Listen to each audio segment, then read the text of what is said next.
I'm going to show you how to fix 0xc004f025 slmgr-rearm is not recognized problem in Windows. Go to search bar and type regedit. Click here to open it. On this window, expand H key local machine.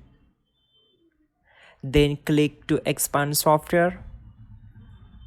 Now go for Microsoft. In the given list, scroll down to search Windows NT. Expand it. Now expand current version. Then again from the list, search for software protection platform. Click on it. On the right side you will get skip rearm. Right click on it and select modify.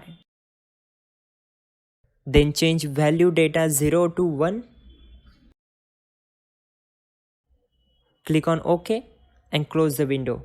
Now go to search bar. Type command prompt.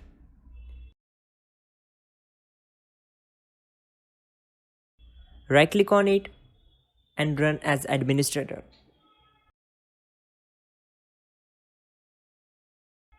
Now type this command slmgr space -rearm and hit enter. It will take some time to complete its process. So I'm moving to the next step. Go to File Explorer, open C drive, then open Windows folder, then System32.